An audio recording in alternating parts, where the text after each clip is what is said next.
Mummy papa नहीं उठाएंगे सूखे समय में। प्रातः काल ब्रह्म मुहूर्त के बाद नहीं ये ब्रह्म हत्या का विधान है, पर ध्यान देना आपने, असमय में नहीं जगाना चाहिए किसी को। कोई घोर निंद्रा में सो रहा है, निंद्रा भंग, सबसे पहली ब्रह्म हत्या होती है। समय रहते जगा देना चाहिए। ब्रह्म मुहूर्त हो गया, प्रातः काल हो गया, बच्चों को स्कूल भी जाना है, उसके जगाने में कोई ब्रह्म हत्या का दोष नहीं। निद्रा भंगा कथा छेदा दंपत्यो प्रीति वेदनम, पति पत्नी में विक्षेप कोई कर दे, एक दूसरे की कोई चुगली कर दे, किसी में बड़ा प्रेम है, दो भाइयों में बड़ा प्रेम है, दो मित्रों में बड़ा प्रेम है, और उस प्रेम में कोई इस संसार में व्यवधान डाल दे, ये ब्रह्म हत्या होती है। कथा छेदा, कथा में हमारे कारण कोई विक्षेप होता है, ब्रह्म हत्या होती है। बच्चे हों और हम भोजन उनसे पहले कर जाए, ये ब्रह्म हत्या। कभी नहीं खाना चाहिए बच्चों से पहले भोजन, कितनी भी भूख लगती है। क्या बच्चों से पहले भोजन करके? नहीं महाराज, दो चार बातें गिनाई, जब कहा फिर क्यों ये मुलान मुख है, क्यों ये मुरझाया हुआ मुख है, कहाँ चला गया तेरा तेज? अर्जुन कहने लगा, हे युधिष्ठिर भैया, नर से नारायण दूर हो गए, भगवान चले गए हमें छोड़ करके। इतना सुनना ही था। प्रेम देखो बुआ कुंती का, सच्चा प्रेम संसार में, एक श्वास नहीं ली उसके बाद, ये होता है सच्चा प्रेम। हम आप जो परिवार से संसार से प्रेम करते हैं, मैंने कहा ये भी झूठा है। अगर हमारा प्रेम सच्चा परिवार से भी होता, क्यों नहीं चले गए हम परिवार को छोड़ करके? क्यों नहीं चले गए अपने पिताजी के साथ? क्यों नहीं चले जाते हम उसके साथ जिसका देहांत हुआ है? इसलिए क्योंकि हमारा प्रेम झूठा है। बुआ कुंती ने एक श्वास भी नहीं ली, जब ये सुन लिया भगवान चले गए। युधिष्ठिर जी ने भी देरी नहीं की, उसी समय उस 5 वर्ष के परीक्षित जी को राज सिंहासन पर बिठा लिया और राज तिलक करते हुए ये भी महाप्रयाण कर रहे हैं। उत्तर दिशा की यात्रा आप सब जानते हैं, स्वर्गारोहण करते हैं।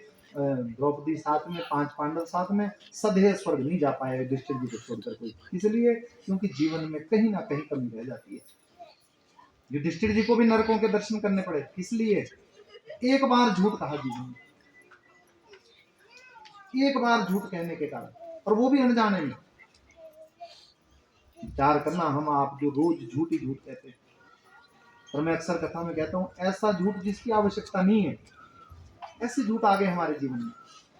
आप किसी से कहो कि आप क्या कर रहे हैं आजकल, किसी से भी कहो आप साधारण वैसी बात करते हो कि आजकल क्या कर रहे हैं, वो अक्सर यही जवाब देते कि बस कुछ नहीं कर रहे हैं। आप बताओ क्या हम वास्तव में कुछ नहीं कर रहे होते? छोटे छोटे झूठों ने जगह ले लिए, और जब से तो ये फोन आया, मोबाइल आया, इससे तो ज्यादा ही झूठ हो गया। होते हम अभी घर पे ही हैं, वो इंतजार कर रहा हमारा सोलन में, और हम महाराज फोन पर कहाँ पहुंचे, कहा बस बस आगे रुक जाओ थोड़ी देर, पुल के पास पहुंच गए, नीचे अश्वनिकुंड में पहुंचे। ऐसे झूठ जिसकी कोई आवश्यकता नहीं। मैं अक्सर कहता हूँ, कई बार यहाँ बैठे वो मुझे भी अनुभव होता है, कई बार कथा कहती हूँ, मैं कहता हूँ कि आइए राम नाम कहते हैं, लेकिन राम नाम ना कहकर मैं कोई भजन गा देता हूँ, तो मुझे वहां भी अनुभव होता है कि मैंने कहा तो ये था कि राम नाम कहते हैं, और मैं कोई भजन गा रहा हूँ। देखो छोटे छोटे झूठ है, ध्यान रखना है अपने ऊपर। एक बार अनजाने में झूठ कहा था, तो युधिष्ठिर जी को दर्शन करने पड़े नरकों के। राजा परीक्षित को राज्य मिल गया, 35 वर्ष की आयु हो गई। एक दिन विचार करने लगा, मेरे पूर्वज मेरे लिए क्या रख कर गए हैं। एक बड़ा सा संदूक, और खोल कर देखा, उसके अंदर बड़े सुंदर सुंदर मुकुट थे। सूत जी कहते हैं, शौनक जी, ये किसी और के मुकुट नहीं, ये उन राजाओं के मुकुट हैं जिनको महाभारत के युद्ध में हरा दिया जाता था, जिनका सिर काट दिया जाता था, उनके मुकुट अपने पास रख लेते, उन मुकुटों को सजा लेते। उसमें एक जरासंध नाम के राजा का मुकुट, बड़ा सुंदर मुकुट, उसे राजा परीक्षित ने उठाया और अपने मस्तक पर रख दिया। आज 35 वर्ष की आयु में पहली बार दिग्विजय करने के लिए जा रहा है। 10 दिशाओं में अपने पूर्वजों की कीर्ति सुनने के लिए मिली। सब कहते हैं महाराज बड़े धन्य थे आपके पूर्वज, बड़ा भजन करते थे, बड़ा दान करते थे, राज्य भी किया, तो महाराज धर्म के अनुकूल राज्य किया। वो प्रशंसा सुनी। कथा से ज्ञान करना, आजकल कई नलायक बच्चे ये भी कहते हैं हमारे पूर्वज क्या रख गए हमारे लिए। अगर समाज में हमें ये सुनने के लिए मिला है कि आपके पूर्वज बड़े ईमानदार थे, इससे बड़ा कुछ और धन दौलत नहीं है संसार में। आपके पूर्वज बहुत अच्छे थे, अगर ये हमारे लिए सुनने के लिए मिल रहा है, इससे बड़ी और कोई प्रशंसा नहीं हो सकती पूर्वजों की, इससे बड़ी कृपा नहीं हो सकती। अगर सुनने के लिए मिल रहा है कि तुम्हारे पूर्वज चोर थे, दूसरे का धन हरण करते थे, दूसरे को दुख देते थे, तो इससे बड़ी गिलानी नहीं होती। 10 दिशाओं में सुनने के लिए मिला कि पांडवों जैसे राजा नहीं हुए संसार में, धन्य है आप, ऐसे कुल में आपका जन्म हुआ है। महाराज यज्ञ भी किए, अनुष्ठान भी किए, राज्य भी चलाए, सब कुछ इस संसार में इतना सुंदर आपके पूर्वजों ने किया है, आप धन्य हैं और आपके पूर्वज धन्य हैं। 10 दिशाओं में यही सुनने के लिए मिला है। सूत जी कहते हैं अचानक आप सबको विदित है क्या दिखाई दिया? एक पैर वाला बैल और एक गाय जिसे पीटता हुआ वो काले रंग का कंदी। गाय पर प्रहार हो और भगवान का भक्त परीक्षित चुप रह जाए, ऐसा नहीं हो सकता। तलवार म्यान से लग कर ली और वो कलयुग की गर्दन पर तलवार है। पूछने लगे उस बैल से आप कौन है और क्यों आपको ये प्रताड़ित कर रहा है? मैंने कहा धर्म दूसरे पे आक्षेप नहीं लगाता है, धर्म दूसरे के ऊपर लांछन नहीं लगाता है। हमारे जीवन में कोई कमियां हैं हम दूसरे पर डालने का प्रयत्न करते हैं, इसकी वजह से हुआ, उसकी वजह, ये किसी की वजह से नहीं हुआ। स्वीकार करना चाहिए, धर्म हमें स्वीकार करना बताता है। धर्म ने ये नहीं कहा कि ये कलयुग है, इस कलयुग की वजह से ऐसा हो रहा है। कहा महाराज कोई कहता है मेरा भाग्य ऐसा है, कोई कहता है मेरा कर्म ऐसा है, कोई कहता है मेरे ग्रहों की चाल ऐसी होगी।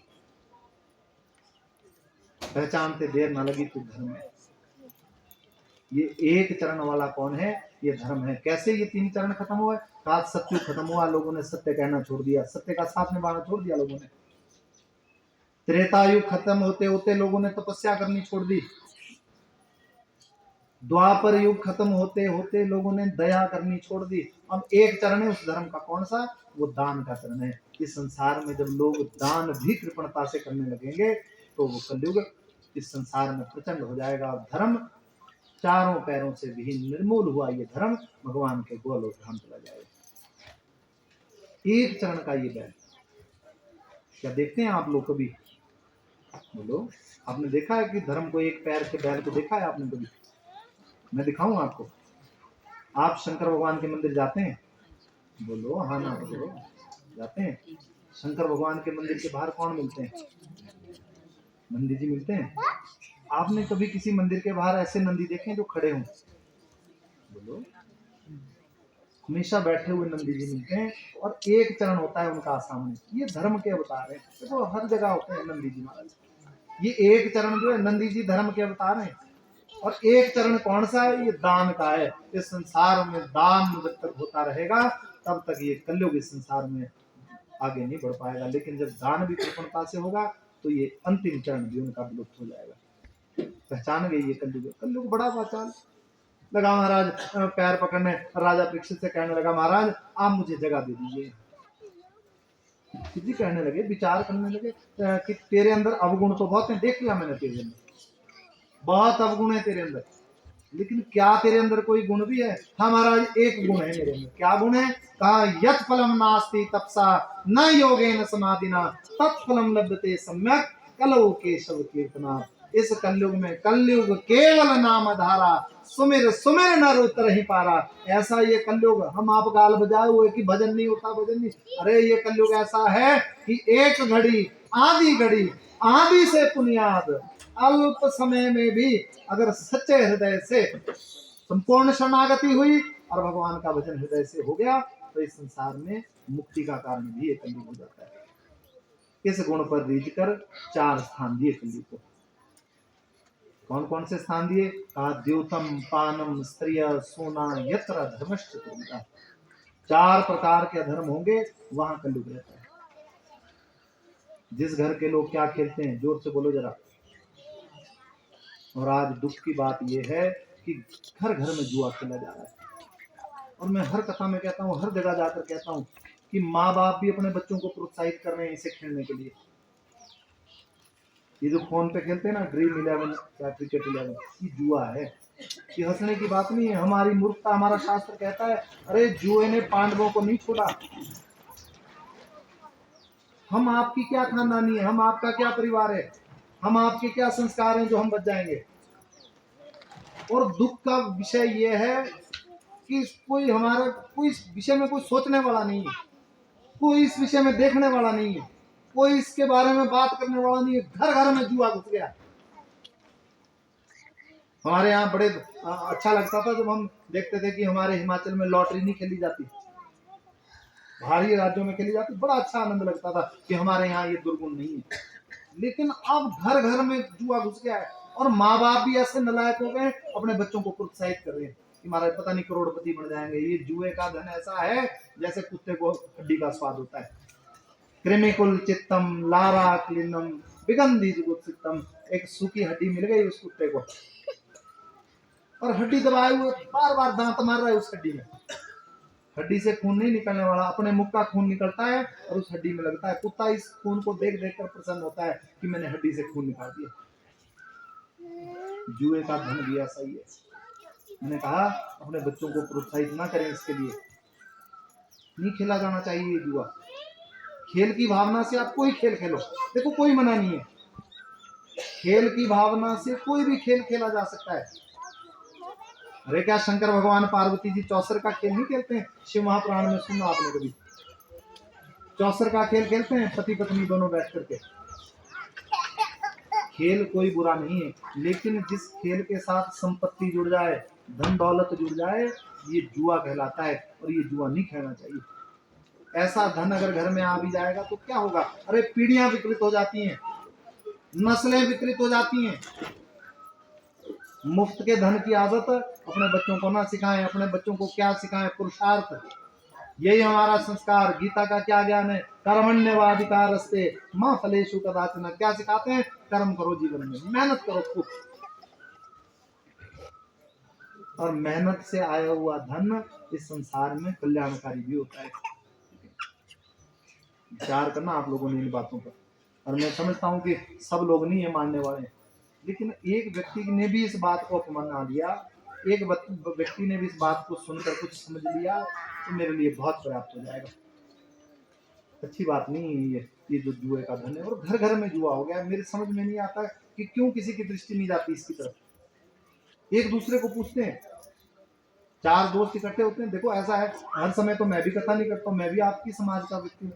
तो अक्सर हम सुनते हैं समाज में चार लोग इकट्ठे हुए और एक दूसरे को तूने भी लगाई थी, कौन बनाया तूने कैप्टन? अरे मूर्ख हैं हम। ये जुआ घर घर में घुस गया है। विचार करना। द्यूतम, जिस मैंने कहा जुए ने तो पांडवों को नहीं छोड़ा, हम आप कौन? पानम, जिस घर के लोग क्या पीते हैं? जोर से बोलो, बोलते आप तो बोल ही सकते हो। जिस घर के लोग मदिरा का पान करते हैं। मैं ज्यादा भी नहीं कहता हूँ क्योंकि यहाँ कन्नौड़ा में थे ना हम सुरेंद्र जी के, जब उमेश जी के, तो वहाँ कुछ ज्यादा ही होगी पीने वालों की।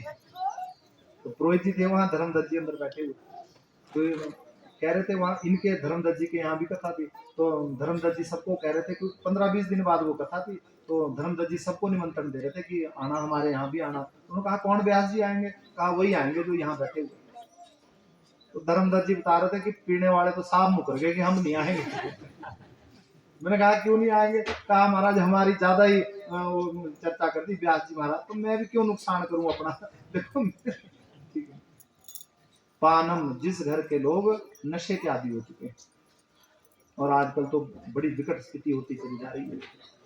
ऐसे ऐसे नशे आ गए हैं कि परिवारों को बचाना मुश्किल हो रहा है, अपने बच्चों को मुश्किल हो रहा है बचाना। एक समय ऐसा था हमारे समाज में कि हम समझते थे कि पढ़ाई पढ़ाओ, बच्चों को खूब अच्छी से अच्छी शिक्षा दो, क्या ना कर दे हम पढ़ाने के लिए। आज समय ऐसा आ गया है कि बच्चों को बचाना मुश्किल हो गया है। पढ़े ना पढ़े, नशे से बच जाए यही बहुत हो जाएगा। विचार करना आप इन बातों पर। पानम, जिस घर के लोग नशा आदि का जो सेवन करते हैं, उस परिवार में भी कलयुग का प्रवेश हो चुका है। जिस परिवार में संध्या के समय भगवान का भजन नहीं होता है, विषय भोग वासना में जीव आसक्त रहते हैं, उस घर में भी जो है वो कलयुग का वास हो जाता है। चौथा स्थान, सुना नाम हिंसा। हिंसा केवल किसी को मारना नहीं है, हिंसा किसी का मन दुखाना भी है। हमारे कारण किसी का मन दुखता है, एक प्रकार की हिंसा। हमारे घर में कोई अकारण किसी के आंसू गिर जाते हैं, हमारे कारण कोई दुखी जीवन में हो जाता है, ये भी एक प्रकार की हिंसा है। ये हिंसा हमारे जीवन में नहीं होनी चाहिए। किसी का दिल दुखाना भी हिंसा, मारना काटना तो हिंसा है ही, लेकिन किसी का मन दुखाना भी शास्त्र कहता है वो हिंसा की श्रेणी में आता है। जहाँ 4 प्रकार के अधर्म हो वहां पर इस कलयुग का वास हो जाएगा। कलयुग बड़ा बचाल पैर पकड़ने लगा। कहा महाराज जैसी मेरी शक्ल वैसी स्थान भी, कोई अच्छा सा घर भी दे दो। परीक्षित जी महाराज रीचे हुए थे कि कलो केशव कीर्तनाद कहा, अधर्म के सोने में भी तुम्हारा वास होगा। भूल गए मस्तक पर मुकुट है जरासंध नाम के राजा का। जैसे कहा धर्म के सोने में वास, कलयुग सर चढ़ कर बोलने लगा। 35 वर्ष की आयु में आज तक शिकार नहीं किया था, आज गए शिकार करने के लिए, लेकिन भाग्य बड़ा प्रबल था, शिकार नहीं मिला कोई। सेना से छूट गए, मंत्रियों से छूट गए, भूखे प्यासे श्रमिक मुनि के आश्रम तक पहुंच गए। भिक्षाम देही, अरे त्रिजांगल नरेश राजा परीक्षित आया है, क्या कोई है मेरी आवाज सुनने वाला? प्यासा हूं, जल की इच्छा है। जब कोई प्रत्युत्तर अंदर से नहीं आया तो सूत जी कहते हैं, शौनक जी राजा परीक्षित अंदर चले गए, देखा एक सन्यासी बैठे हैं, श्रमिक मुनि साधना। अरे कलयुग सर चढ़कर जब बोलता है, मैंने कहा पखंडी को सब पखंडी नजर आते हैं, चोर को सब चोर नजर आते हैं। कलयुग सर चढ़कर बोला था, अरे मृषा समाधि में बैठा पखंडी है ये एक नंबर का, मेरी सेवा ना करनी पड़े, मेरे लिए जल ना लाना पड़े, मेरे लिए भोजन ना बनाना पड़े, इसलिए ये समाधि में बैठा हुआ है। ऐसा विचार कर कर 7 कदम पीछे हटा, मरा हुआ सांप था, बाण की नोक से उठाया और संत का अपमान कर दिया। सावधान होना आप लोगों ने यहाँ पर। अगर झूठे को सच्चा समझ लिया तो भी पतन, और सच्चे को झूठा समझ लिया तो भी पतन। राजा परीक्षित की कथा सुन रहे हैं, इसने सच्चे सन्यासी को झूठा समझा, जीवन में श्राप मिलने लगा। और रामायण में हम आप एक कथा सुनते हैं राजा प्रताप भानु की, ये कपटी के चक्कर में आ गया। और ध्यान देना, अपने परिकर बिल्कुल साफ सुथरे होने चाहिए, ध्यान देना आपने इस बात पर। कपटी लोगों से जीवन में बचना चाहिए। बड़ा सुंदर नाम लिखा हुआ वहां पर रामायण में, कपटी मुनि। ये कपट के लोग है, किस लिए आए? अपना काम साधने के लिए आते हैं हमारे। इस कपट मुनि के चक्कर में ऐसा पड़ा कि महाराज अपना सर्वनाश करा दिया इस राजा ने। प्रताप भानु नाम के राजा की कथा आती है। कपटियों के चक्कर में नहीं पड़ना चाहिए। जरूर जीवन में ये सूत्र अपने जीवन में अपनाए हम आप। हमारे चारों तरफ परिकर में कौन हो? जैसे हमें वैसे ही हमारे परिकर होने चाहिए, विवेकी हमारे परिकर होने चाहिए। राजा प्रताप भानु का सर्वनाश हो गया, किस लिए? कपटी मुनि के कारण। और इसे श्राप मिल रहा है, किस कारण श्राप मिलने वाला है? उस सच्चे सन्यासी को झूठा समझने वाला है। सांप से अपमान किया, राजमहल में आया, जैसे ही मुकुट दूर हुआ, अब लगा ध्यान आने कि मैंने अपमान किया है, मैंने अपमान कर दिया संत महात्मा। प्रायश्चित करना चाहता है, कैसे प्रायश्चित हो? सूत जी महाराज शौनक आदि 88,000 ऋषि मुनियों को कथा कहते हैं। कहा उधर श्रमिक मुनि का बेटा श्रृंगी ऋषि कौशिकी नाम की नदी में जल क्रीड़ा कर रहे थे, बच्चे आपस में खेल रहे थे जल एक दूसरे पर। अचानक एक बच्चे ने आकर कहा, श्रृंगी तेरे पिता के गले में मरा हुआ सांप, सहना हुआ बालक को ये हाथ में जल लिया। इति लंघित मर्यादा तक्षकम सप्तमे हनि दंक्षति स्म कुलागारम नोदति में तदधुतम। उस संत का अपमान जीवन में हुआ तो संत ने श्राप नहीं दिया, संत के बेटे ने श्राप दिया। और क्या श्राप दिया? तेरा सर्वनाश हो जाएगा। वो सांप आएगा 2.5 हाथ का और वो तेरे ऊपर प्रहार करेगा और सब कुछ खत्म हो जाएगा। दौड़ा दौड़ा गया है, पिताजी को हृदय से लगाया। पिताजी कहने लगे, अरे क्यों रो रहे हो? सांप को हृदय से दूर किया। कहा किसी ने आपका अपमान कर दिया, कोई श्राप तो नहीं दिया। सुरेंद्र जी भी आगे भोग लगते, मुझे लगता 3:45 हो गए होंगे। अच्छा 4 बज गए। आप लोग इतने भाव से कथा सुनते हैं ना, मन करता है कि चलो सुनाते ही रहे। समय का भी पता नहीं। देखो मैं घड़ी भी भूल आया इस बार घर में। जब सत्संग के स्थान की ऐसी स्थिति होती है ना, जैसे आप लोग सुनते हैं, मैंने कहा हम कथा में नहीं होते, कथा हमारे अंदर होती है और यही सार्थकता के क्षण होते हैं। यहाँ बैठे हुए मन भी बड़ा प्रफुल्लित होता है जब आप लोगों के बीच में कथा कहते हैं। हर जगह आनंद नहीं आता कथा में। कई जगह समय ऐसा होता है कि व्यतीत ही करना होता है कि बस महाराज जैसा देश वैसा भेष करना, जबरदस्ती भी किसको सुना सकते हैं। लेकिन जब कोई भाव से सुनता है, आनंद से सुनता है, जब श्रोता कोई ऐसे आगे समर्थ श्रोता मिलते हैं तो कथा कहने का भी आनंद आता है। वैसे तो कथा का समय 3:45 बजे का है, लेकिन कोशिश करेंगे शेष दिनों में कि 3:45, कल भी 4:15 हो ही गए थे, तो कोशिश करेंगे कि समय से निकल जाए। पर आप ध्यान रखो, अगर समय से कथा बंद करवानी ना तो आपस में बात लग जाए करो। कोई फोन सुनने लग जाएगा ऐसे कि अब आप इतने ध्यान से सुने, पता कैसे लगे कि समय हो गया। ये तो सुरेंद्र जी दिख गया मुझे कि भोग लगाने के लिए आया, भोग ले, तब मुझे ध्यान आया कि समय भी हो चुका होगा। बोले वृंदावन बिहारी लाल। साफ दिया राजा परीक्षित को। गौर प्रभा नाम के शिष्य ने आकर राजा परीक्षित से कहा, राजन अपनी मुक्ति का कोई उपाय कर लो। जैसे ही सुना मुक्ति का उपाय, अपने सिंहासन पर बेटे जन्मेजय को बिठाया और स्वयं वलकल वस्त्र धारण किया हुआ ये राजा परीक्षित आनंदवन सुखताल मां गंगा के परम पावन तट पर आ गया। तो बड़े बड़े साधु महात्मा संत महात्माओं से प्रश्न कर रहे हैं। तो ध्यान देना आपने, कोई छोटे संत, कोई ऐसे साधारण संत नहीं थे वहां पर। नवयोगेश्वर, कवि, हरि, अंतरिक्षा, प्रबुद्धा, पिपलायना, ऐसे संत बैठे हुए, सप्तऋषि बैठे हुए वहां पर। कश्यपोत्री भरद्वाजा, विश्वामित्रात गौतम, ऐसे बड़े बड़े संत, और सबसे प्रश्न कर रहे हैं मरियमाणस्य कर्तव्यम, मरण धर्मा प्राणी को अपने जीवन में क्या करना चाहिए।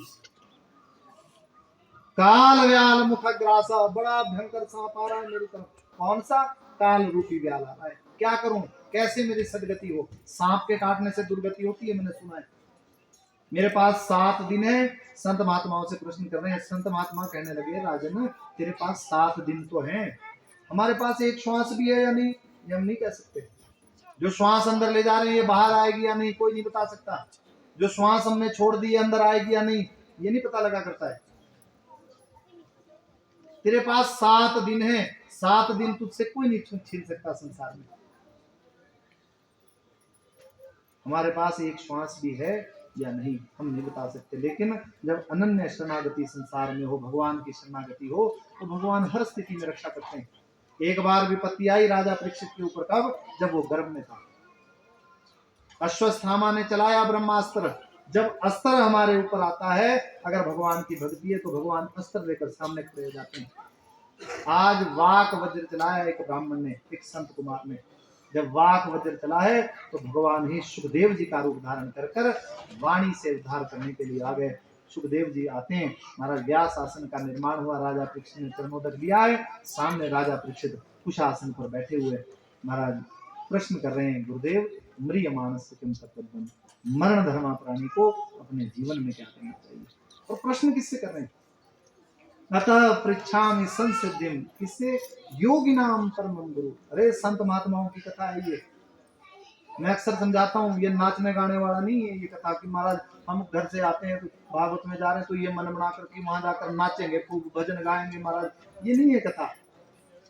ठीक है, कोई प्रसंग है, जन्म है, विवाह है, और मैं ये भी नहीं कह रहा हूँ कि इस शैली से कथा नहीं होनी चाहिए, ठीक है, अपनी अपनी शैली है, लेकिन ये कथा का क्या प्रश्न है? योगी नाम परमं गुरु, योगियों के परम गुरु से ये प्रश्न किया जा रहा है। कहा पुरुषस्य यत् कारण म्रियमाणस्य सर्वथा, इस संसार में जिसका जन्म हुआ है उसका क्या कर्तव्य है। कितना बड़ा लक्ष्य लेकर ये भागवत की कथा होती है, ये कोई खेल नहीं है, ये भगवान की कथा। और मैंने कहा ये संत महात्माओं का ग्रंथ है, लेकिन इन संत महात्माओं की इस वाणी से, इस चर्चा से हम आप गृहस्थ भी अपने लिए राजहंस बने हुए कोई मोती चुन सकें, उसके लिए हम आप इस कथा में बैठते हैं। क्या करना चाहिए मरण धर्मा को जीवन में। सूत जी महाराज शौनकादि 88,000 ऋषि मुनियों को कथा कह रहे हैं। सुखदेव जी महाराज राजा परीक्षित से कहते हैं मरण धर्मा को अपने जीवन में भागवत की कथा श्रवण करनी चाहिए। और सुनेंगे कल ठीक 1:45 बजे। बोलिए वृंदावन हरिलाल। आप सभी महानुभावों का बहुत बहुत धन्यवाद।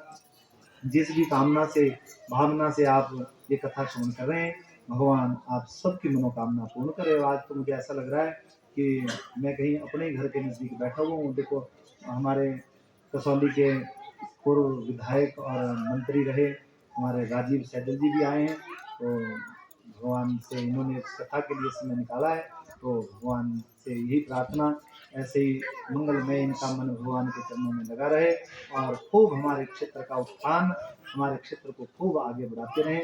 उनके साथ और भी गणेश पाल जी आए, सब आए, राजीव जी भी आए, 2 तो मेरे ही यजमान आए हुए। देखो मैं भले नहीं जाता हूँ लेकिन मेरे ही परिवार के लोग जाते हैं इनके घरों में, भी हमारे यजमान। तो आज तो ऐसा लग रहा है कि मैं घर में ही बैठा हुआ हूँ।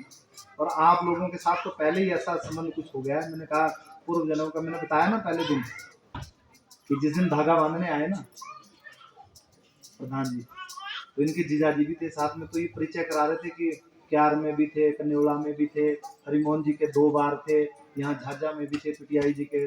और तो जीजा जी कहने लगे कि फिर ऐसा करो, इनको कुटिया यहीं बना लो अपने नजदीक। तो आप लोगों के साथ तो वैसे भी कुछ परिवार का कुछ ऐसा संबंध है। मैंने कहा बार बार बड़े भाव से बुलाते हैं और बड़े वात्सल्य से बुलाते हैं, और मैं भी उसी वात्सल्य से कथा कहने के लिए आता हूँ, और आप बड़े भाव से सुनते हैं। तो आप सभी महानुभावों का बहुत बहुत धन्यवाद। अंतिम भजन और उसके बाद फिर आरती। बोली वृंदावन बिहारी लाल की जय।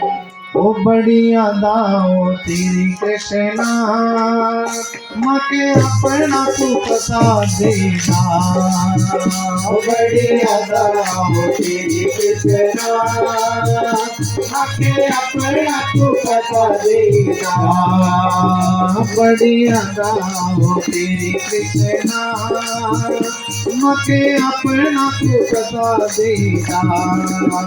बढ़िया दाओ तेरी कृष्णा, मके अपना तू पता देगा। कृष्णा कृष्णा ओ कृष्णा, वृंदावन रे ओ कृष्णा। कृष्णा कृष्णा ओ कृष्णा, वृंदावन रे ओ कृष्णा।